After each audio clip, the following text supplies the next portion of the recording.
आज चार धामों के पुरोहितों का अनशन को लेकर 16वां दिन हो चुका है। देवस्थानम बोर्ड के विरोध में प्रदर्शन कर रहे गंगोत्री यमुनोत्री के तीर्थ पुरोहितों ने अब आर पार की लड़ाई का मूड बना लिया है। इतना ही नहीं, उन्होंने अब तीर्थ सरकार को दो टूक बोल दिया है कि अगर देवस्थानम बोर्ड पर पुनर्विचार नहीं किया गया तो पुरोहित जल समाधि व आत्मदाह भी कर सकते हैं, जिसकी जिम्मेदारी सरकार की होगी। गौर करें तो देवस्थानम बोर्ड को विरुद्ध गंगोत्री और यमुनोत्री धाम के तीर्थ पुरोहित पिछले 1.5 वर्ष से आंदोलित रहे। साथ ही बीते 11 जून से देवस्थानम बोर्ड के विरुद्ध में काली पट्टी बांधकर दोनों धर्मों में प्रदर्शन कर रहे हैं। अब गंगोत्री और यमुनोत्री धाम के तीर्थ पुरोहितों ने मां गंगा और यमुना के शीतकालीन प्रवास मुखबा और खरसाली में भी अनिश्चितकालीन क्रमिक अनशन शुरू कर दिया है। उनका कहना है कि अगर उनकी मांग जल्दी पूरी नहीं हुई तो आगे उग्र आंदोलन होगा। आज हमारे आंदोलन को 1.5 साल हो चुके हैं और जो हमारा कर्मठ अनशन है उसको आज 16वां दिन है और सरकार हमारी सुध नहीं ले रही है।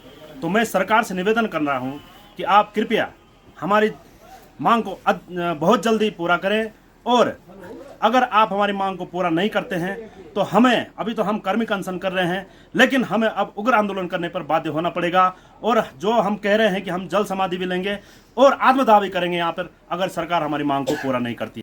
सरकार द्वारा लगातार नाबालिगों शादी न कराने के लिए समय समय पर जागरूकता अभियान चलाया जाता है, लेकिन फिर भी हमारे समाज में नाबालिगों के विवाह के मामले सामने आते रहे हैं। बिल्कुल अद्भुत बात है कि वर्ष 2021 आ चुका है और बाल विवाह जैसी कृतियां हमारे समाज में देखने को मिल रही है। ऐसा ही मामला काशीपुर के कुंडा थाना क्षेत्र से सामने आया है, जहां पुलिस से चोरी छुपे नाबालिग लड़की का विवाह किया जा रहा था, जिसकी सूचना मिलते ही तत्काल मौके पर पहुंची पुलिस ने विवाह समारोह को रोक दिया। वहीं पुलिस ने बाल विवाह अधिनियम के तहत कानूनी कार्रवाई करते हुए लड़की की मां सरोज, बारात लेकर आए दूल्हे मनोज, उसके पिता हीरालाल व लड़के के मामा लेखराज को हिरासत में ले लिया। इस दौरान लड़की का पिता फूल सिंह व शादी संपन्न कराने आया पंडित मौके से फरार हो गया।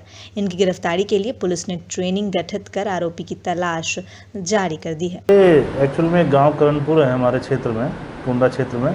तो इसमें सूचना मिली थी किसी जो नाबालिग बच्ची है उसका विवाह हो रहा है, तो वहाँ पर पुलिस पहुँची। पुलिस द्वारा देखा विवाह हो चुका था, तो तब लड़का और लड़के का मामा और लड़के के पिता और लड़की की मां को अरेस्ट किया गया। उनके खिलाफ मुकदमा लिख के आवश्यक कार्रवाई की गई। आम आदमी पार्टी के नेता रिटायर्ड कर्नल अजय कोठियाल ने गंगोत्री विधानसभा के गांवों में जाकर लगातार अपनी उपस्थिति दर्ज कर रहे हैं, जिसमें अजय कोठियाल आप नेता हर वर्ग के व्यक्तियों से मिल रहे हैं, जिसमें युवा वर्ग, महिलाएं व पूर्व सैनिक भी हैं। आज कोठियाल आप नेता सभी ग्रामीण वर्ग से सीधे संवाद करने के साथ चुनाव को लेकर आम जनता के समक्ष आम आदमी पार्टी व अपना प्रचार प्रसार कराने पहुंचे, जिससे कि आम आदमी पार्टी मिशन 2022 उत्तराखंड नवनिर्माण के लिए अग्रसित रहे। डैम जो है वो बना है उत्तराखंड, मतलब पहले यूपी होता था, उस टाइम पे बना। उस टाइम से इतने सारे लोगों को विस्थापित करा गया। बाद में उत्तराखंड अलग हो गया। जब उत्तराखंड अलग हो गया तो ईडी डैम उत्तराखंड में आ जाता है। ये तो कॉन्स्टिट्यूशनल लॉ है कि जो भी प्रॉपर्टीज़ होती हैं वो उस स्टेट की होती है, जो नया स्टेट बनता है अगर उसके ज़मीन के अंदर आती है। अब कुछ हमारी सरकार ने पता नहीं ऐसा क्या तरीका करा है कि वो जानबूझ के ना, मतलब समझदार लोग अगर उन कागजों को पढ़े तो देखता है कि जानबूझ के केस आ रहे हैं ताकि यूपी के पास में ये प्रॉपर्टी रहे। ये बिजली तो यहाँ पे ईडी डैम से इतनी ज़्यादा जनरेट होती है कि लोगों को फ्री बिजली देने के बाद में मेरे ख्याल से अगर सही सिस्टम बनाया जाए तो और भी कई सुविधाएं दी जा सकती है। पहाड़ों की रानी मसूरी में पर्यटकों का भारी जमावड़ा लग गया है, जिसको लेकर मसूरी के मुख्य चौराहे में जाम की स्थिति पैदा हो गई है। पर्यटकों की भारी भीड़ को देखते हुए मसूरी में अतिरिक्त पुलिस बल की तैनाती की गई है। वहीं एसपी ट्रैफिक स्वप्न कुमार ने खुद मोर्चा संभाल लिया है। एसपी ट्रैफिक स्वप्न कुमार ने बताया कि मसूरी में पर्यटकों की भारी भीड़ को देखते हुए मसूरी में अतिरिक्त पुलिस बल तैनात किया गया है। धीरे धीरे पर्यटकों का आवागमन बढ़ रहा है यहाँ मसूरी में, और इसी के मद्देनज़र यातायात व्यवस्था को सुचारू बनाए रखने के उद्देश्य से यहाँ पर सीपीयू की 2 यूनिट्स तैनात की गई हैं। साथ ही एक यातायात की क्रेन विद एक हेड कांस्टेबल और 4 कांस्टेबल तैनात किए गए हैं। अन्य भी जो यातायात की रूटीन ड्यूटीज़ थी वो ऑलरेडी डिप्लॉयड है। जैसे जैसे यहाँ पर चुनौतियाँ बढ़ेंगी उसके मद्देनज़र आवश्यकता अनुसार डिप्लॉयमेंट भी बढ़ाया जाएगा।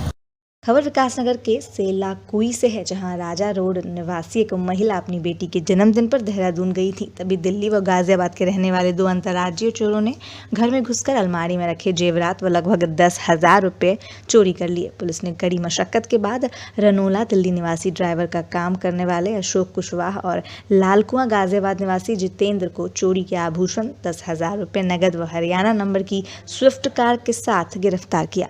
दोनों अभियुक्तों में से जितेंद्र इससे पहले दिल्ली में 11 बार और अशोक दिल्ली में 7 बार दिल्ली पुलिस द्वारा पकड़े जा चुके हैं। दोनों अभियुक्तों के खिलाफ संबंधित धाराओं में मुकदमा दर्ज कर न्यायालय में पेश किया गया।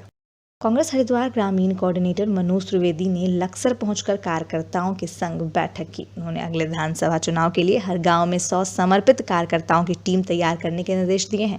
इससे पूर्व पार्टी नेताओं व कार्यकर्ताओं ने गर्मजोशी से उनका स्वागत किया। कोऑर्डिनेटर त्रिवेदी ने लक्सर के पूर्व नगर पालिका अध्यक्ष जगदेव सिंह के आवास पर पदाधिकारियों व कार्यकर्ताओं से बात की। बैठक की शुरुआत में राष्ट्रीय ध्वज का वंदन कर राष्ट्रगान गाया गया। इसके बाद कोऑर्डिनेटर त्रिवेदी ने कहा कि संगठन के सबसे छोटे कार्यकर्ता की मेहनत से ही पार्टी आगे बढ़ सकती है। पार्टी ने कार्यक्रम संगठन का शुरू किया है, जो निरंतर प्रक्रिया है। संगठन में बदलाव होते रहते हैं, नए लोग जोड़े जाते हैं और घर घर हम लोग कार्यक्रम चला रहे हैं। अपने ब्लॉक कांग्रेस के थ्रू, शहर कांग्रेस के थ्रू एक कार्यक्रम चलाया गया है, जिसमें हम लोग 100 कार्यकर्ता हर न्याय पंचायत में बनाएंगे, नए जोड़ेंगे।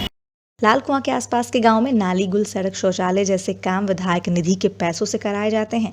वहीं दूसरी तरफ जब यह काम होते हैं तब इस संस्था से जुड़ा कोई भी अधिकारी निर्माण कार्य की गुणवत्ता को चेक करने नहीं आता है। आपको बता दें कि कार्य 10 लाख के पास के होते हैं तो वह ऊपर से नीचे तक कमीशन की भेंट चढ़ जाते हैं, जिससे 10 लाख का काम 6 लाख में ही आकर अटक जाता है और उसकी गुणवत्ता 100% की जगह 30% रह जाती है, जिसका खामियाजा जिस क्षेत्र में निर्माण कार्य होता है उन ग्रामीणों को भुगतना पड़ता है और कुछ समय बाद निर्माण कार्य अपनी जर्जर स्थिति में आ जाता है। पर कार्रवाई के नाम पर संबंधित विभाग के कर्मचारियों और अधिकारियों पीठ थपथपाई की जाती है। कई लाखों रुपए की लागत से बनाई गई चीजें कुल 2 महीने के अंदर ही जर्जर स्थिति में पहुंच गई और जगह जगह से टूट कर बिखर गई और उसका पानी सीधे जगह लोगों के खेतों में भेद के माध्यम से निकल जाता है। ऐसे में कमीशन का यह गोलमाल चलता ही रहता है। देखिए, परमा गांव है, ये दीना ग्राम सभा में आता है और यहाँ पे कुछ 2 महीने पहले पश्चात यहाँ पे गांव नहर का निर्माण किया गया।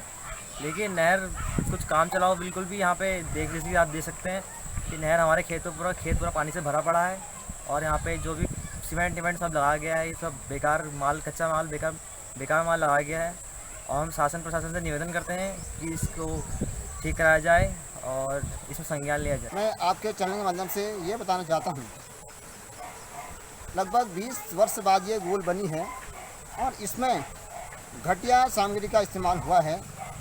इसकी शिकायत मैंने उस समय भी करी जब ये गोल बन रही थी, लेकिन किसी ने इसका संज्ञान नहीं लिया। मिट्टी युक्त रेता इसमें इस्तेमाल किया गया और सीमेंट की मात्रा भी मानक के अनुरूप नहीं रखी गई। प्रधान से लेके ब्लॉक प्रमुख, जिला पंचायत, विधायक, सांसद से तक मैंने इसकी शिकायत करी। रुड़की के इकबालपुर रुहाना रोड पर साधन पेठा ट्रेडिंग का उद्घाटन करने पहुंचे झबरेड़ा से भाजपा विधायक देशराज कर्णवाल ने जानकारी देते हुए बताया कि आदिल अफरीदी एक ऐसा व्यक्ति है जिन्होंने किसानों की एवं आमजन की आवाज को बुलंद करने का कार्य किया है। कार्यों के साथ साथ एक ऐसा व्यक्तित्व जिसने किसानों की और आम जन की आवाज़ को बुलंद किया, हमारे आदिल साहब जो किसान नेता भी है और मानव अधिकार के लिए आप लड़ाई लड़ते रहते हैं।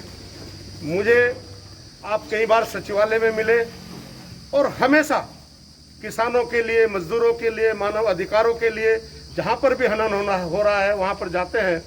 इन्होंने आज, ये मुझे खुशी है, आज पेठा जो मिठाई है जिसमें कोई मिलावट की ही नहीं जा सकती। खटीमा कोतवाली क्षेत्र में पूर्व में चोरी हुई एक बाइक मामले में खटीमा पुलिस को सफलता हाथ लगी है। पुलिस ने चोरी की बाइक के साथ एक बाइक चोर को गिरफ्तार किया है।